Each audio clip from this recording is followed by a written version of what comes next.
Hello, in this presentation we will compare QuickBooks Online versus QuickBooks Desktop. Hello, in this presentation we will purchase equipment by financing that equipment with debt, taking out a loan within QuickBooks Online.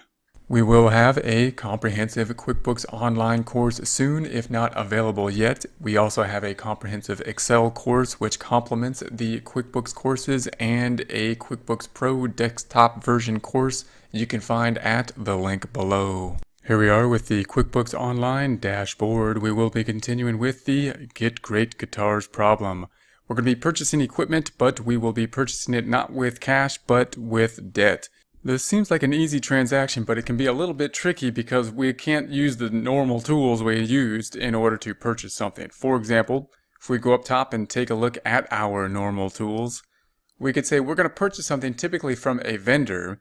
And if we go through these, we can say, well, maybe we can use something like an expense to do it. But really, we're not buying an expense. We're buying a long-term thing. We're buying equipment that's going to last for a long amount of time. So it's not quite right to do the expense. We can't write a check because we're not going to write a check. We're not writing any check, so we're not going to use that. A bill, it seems reasonable. We could use a bill, but if we do that, it's going to put that into not really a loan account, but into accounts payable. And those are going to be two different things. The accounts payable account typically is going to be a more short-term thing, something due within 30 to 60 days max, whereas a loan is something that we typically sign a formal agreement for. We're going to charge interest on. Usually the amount is going to be larger and we're going to have some kind of payments that we'll have to be making on it. So we really don't want the bill because it's going to put it, while it puts it into a liability, it's not really the right one that we want. We want to put it into a loan payable. Then it's not going to be the pay bill. Purchase order doesn't have any transactions related to it. That's related to inventory. So there's nothing here really to have this transaction take place. We're going to purchase something, a large piece of equipment, like a forklift, let's say, or something like that. It looks like furniture here. And then we are going to finance it. So we could do, normally most accountants probably would jump over to the journal entry and create a journal entry. If we look at that screen though, if we go to the journal entry screen, what we have here are debits and credits. Now, if you know debits and credits, this is probably the most easy place to enter this information.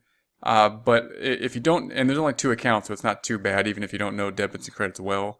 But if you don't know debits and credits, it could be a little difficult. So if you know debits and credits, this is probably where you would want to go for this, the journal entry type transaction. Debiting what we're going to have this case, which will be the equipment account, the furniture and equipment. And then crediting we're going to have loan account, which will increase the loan payable. We're going to try to do it a different way just because we're going to be inputting this where we're going to limit the amount of debits and credits we know. If you know debits and credits, it actually makes it a lot easier a lot of ways because you can use a lot of reports in a more efficient way. But we're gonna try to put it in the other way. And just because we're not using debits and credits, by the way, doesn't mean that debits and credits aren't helpful and they're not going to help you as you look through this stuff. Some of the most important reports or easiest reports to look at will be the trial balance, and that's going to be in the format of a debit and credit. And if you look at these running balances, they're really using kind of a debit and credit type of structure. But a lot of data input, we try to limit the debit and credit so that the input will be as easy as possible. The reason there's not a real form to do this data input is because it's an unusual transaction. Not in that it never happens like ever or in any company, like companies buy equipment all the time, but it doesn't happen every day, in other words. So unlike an invoice where we make sales every day or we pay bills all the time, therefore there's no form that's really set up just for this item. It's also going to be somewhat individualized in that the type of equipment we purchase is going to differ because there were large purchases of different items, and the loan terms could be different as well.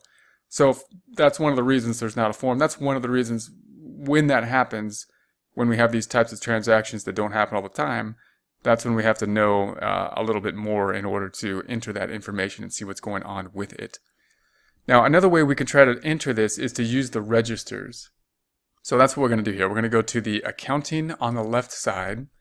And if we look through our registers, the checking account is the first register. That's the one most familiar to most people, the register format. But we have a register for every balance sheet account. And the two accounts we're dealing with will be the furniture and fixture account and the loan account. So we could use either of those. And it's a little bit more unusual to do this. Like if you know debits and credits, it's probably the easiest way to go.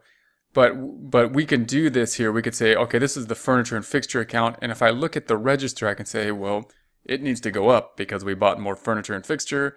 And then I'm just going to select the other side, the loan, in this register and tell QuickBooks, hey, do whatever you got to do to the other side to make this happen. So let's see how that works. We're going to select this register. So remember, this is not the check register. This is going to be the register for the furniture and fixture, which is an asset type of an account. What we will do here is we will add a transaction. So we're going to go up top and we're going to select this drop down. Note there's not too many options, of course, for the transactions because this is something that really the only transaction that you're going to use in order to affect this register is typically going to be a journal entry. But the journal entry screen will look a little bit different. It won't have the debits and credits, but plus and minuses. So let's see that. We'll go to the journal entry. And here is our journal entry. It looks a lot like a check register, as if we're entering a check into a register on the checkbook.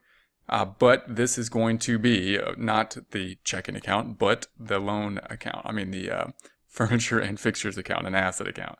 So the date's going to be 02/28/21, February 28th, 2021, the end of the month.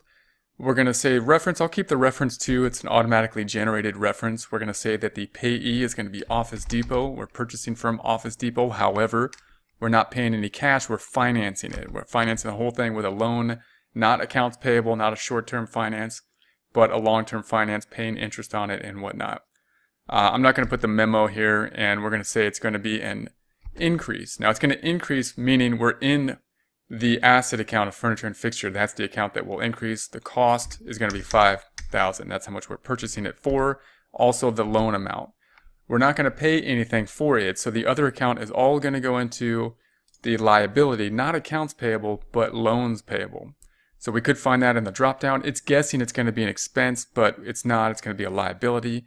I'm going to start typing it in there, loan payable. There's the loan payable, and we'll select that item. And there is it. So we're going to save that. And we want to make sure to click that save and make sure it's on a separate line item before we move forward, or else it may not save, obviously, if we don't do that. So you want to make sure we're off the line, we've hit the save item, and it's on a separate line. Now we're going to check out what has happened in terms of the financial statements. What we expect to happen, of course, is that this being the register for the furniture and fixtures, it should go up by $5,000, that asset account.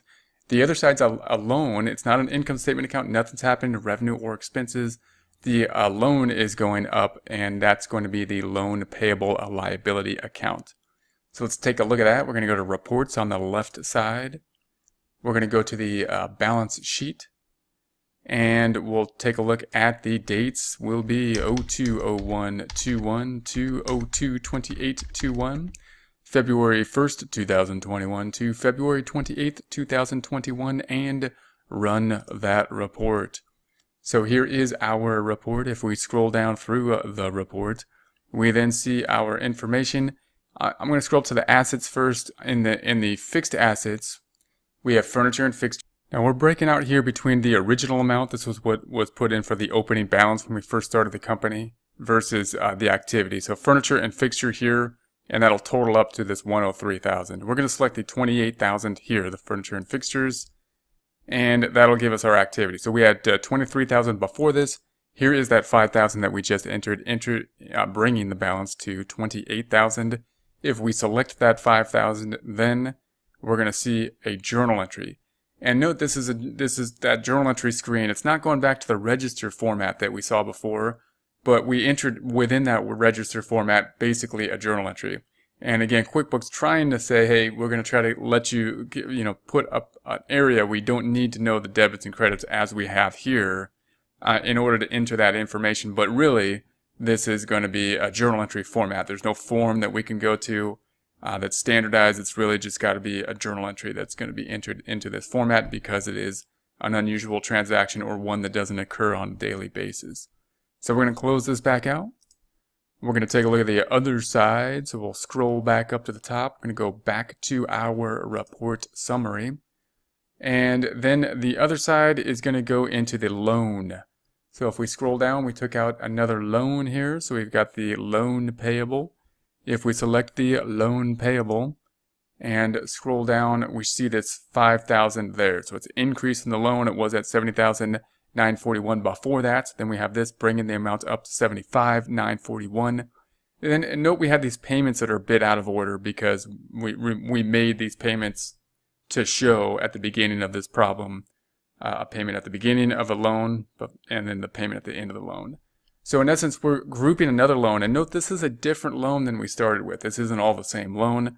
We're putting it all in the same loan account, and then we're going to have to make adjustments at the end of the month to break out one, whether they are if we want to break out two loans. But we'll keep them into one section saying loan payable, but we want to break out the short-term portion of it.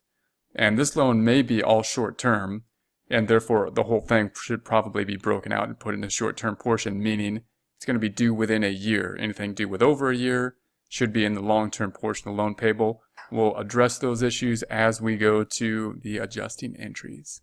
So let's take a look at that loan payable split. There is our journal entry once again. Note that there's no impact on the income statement here. We purchased one asset and we purchased it with a liability. We hadn't earned any revenue. We haven't incurred any expense.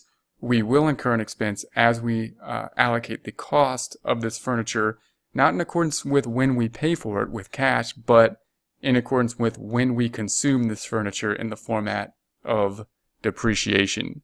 We'll see that in the adjusting journal entry process. 75,000.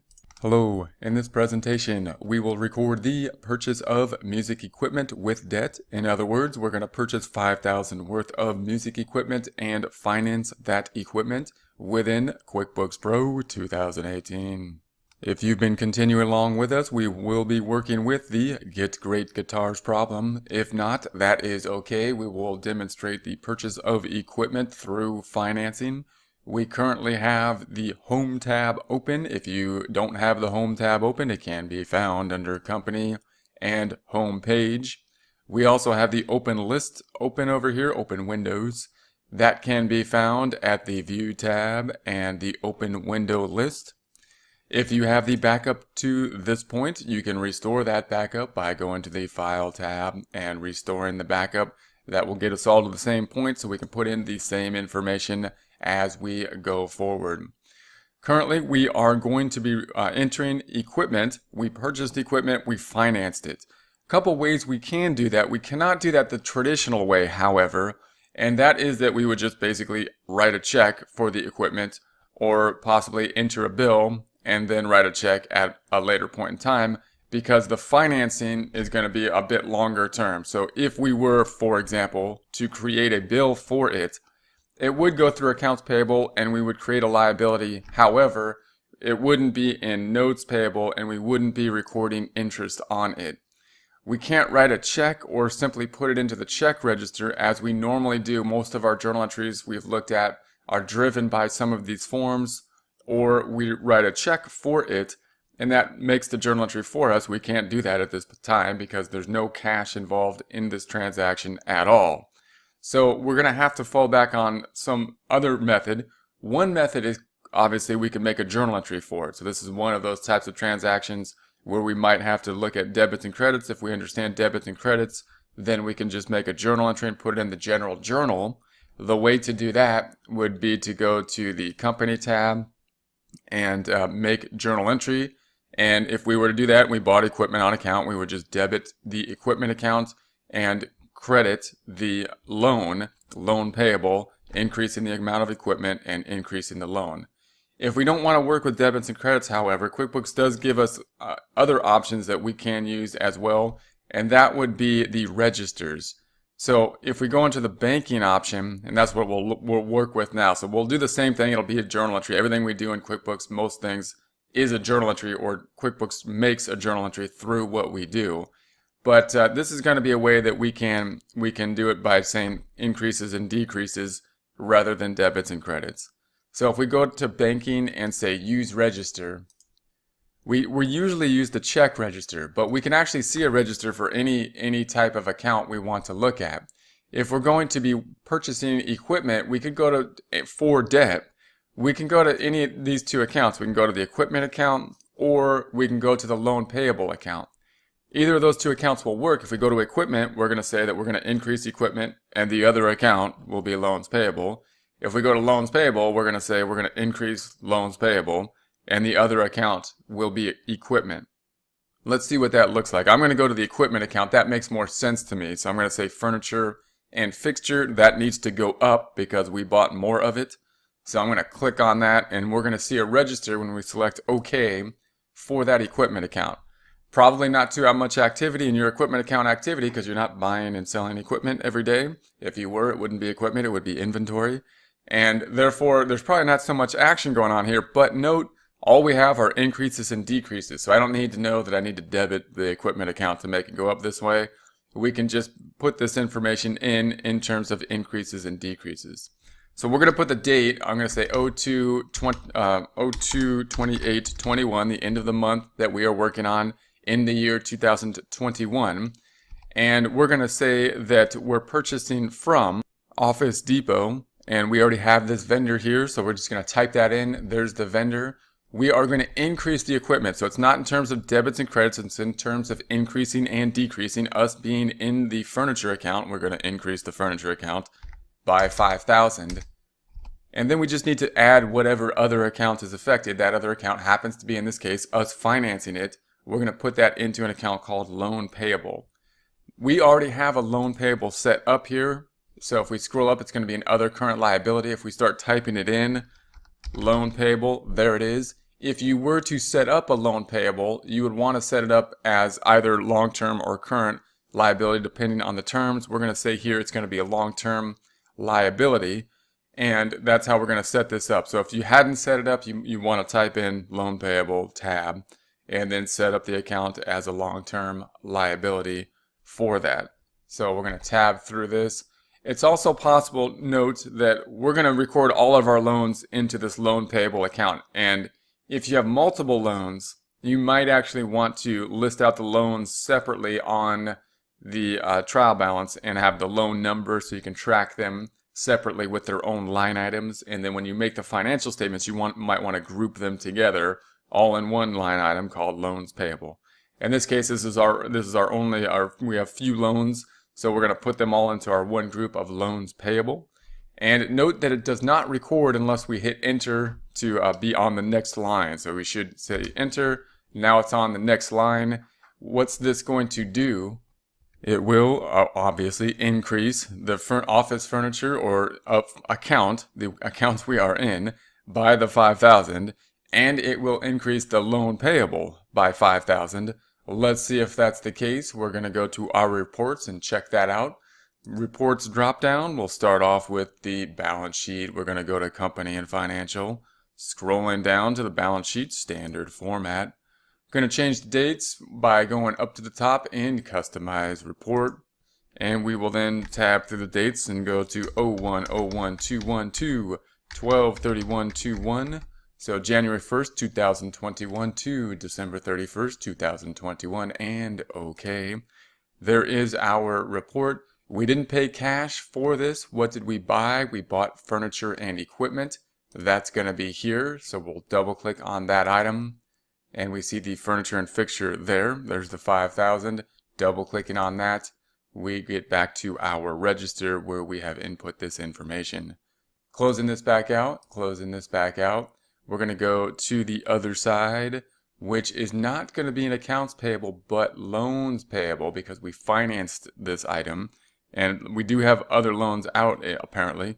So we're going to double click on the loans payable, and grouped within the loans payable, we have the $50,000, and we now have this $5,000 here within the loans payable. We're going to double click on that, and there is our amount again. So the loan is on the books. Note that when we think about this in terms of financial statements, we do have to consider whether or not how much of this loan is going to be short-term, how much of it is going to be long-term, and when we create the financial statements, we'll have to see how much of the principal will be paid in the current portion and how much of it will be paid in the long-term portion to adjust for this loan payable.